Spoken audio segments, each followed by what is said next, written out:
Brouillard et Lumière, c'est sur les 80 ans de la libération de la Savoie.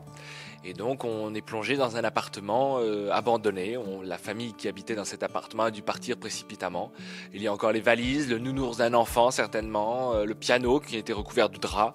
Et arrivent sur scène 3 spectres, 3 fantômes habillés de noir vêtus, pieds nus, pâles. Et on comprend que ces 3 personnes sont mortes durant la guerre et viennent ici nous raconter l'histoire de la guerre. Qu'est-ce qui s'est passé durant cette Deuxième Guerre mondiale? Il y a un an, on savait qu'on approchait du 80e anniversaire de la libération de Chambéry, 22 août 1944.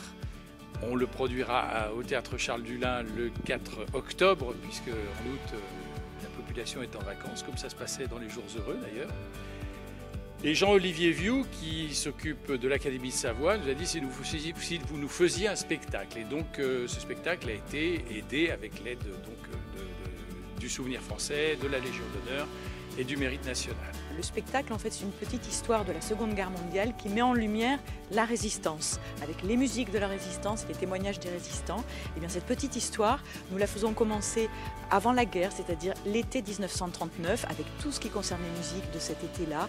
Il y avait Charles Trenet qui chantait à l'ABC, au Casino de Paris, Maurice Chevalier, évidemment, qui a chanté, puis qui continuera de chanter pendant la guerre entière.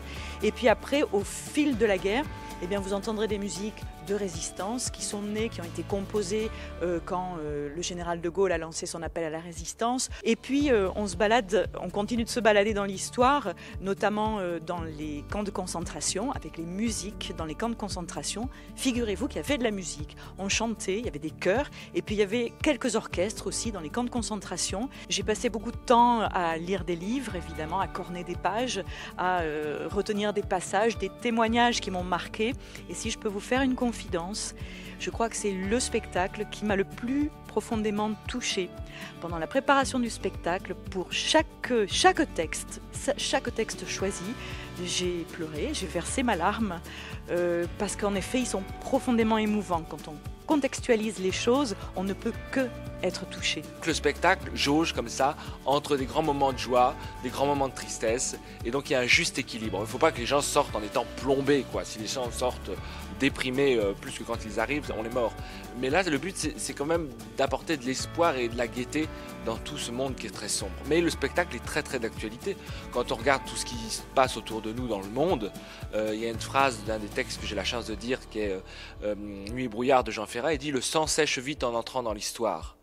Et la phrase est toujours très d'actualité quand on regarde ce qui se passe aujourd'hui. Nous sortons de résidence à la Motte Servolex dans cette belle salle Saint-Jean qui nous a été généreusement mise à disposition par la municipalité le vendredi 23 août à 19h30 pour que tout le monde puisse venir. On limite la jauge à 50, donc il faut réserver absolument. Et ensuite, la grande représentation le 4 octobre, vendredi 4 octobre, au Théâtre Charles Dulin de Chambéry à 17h.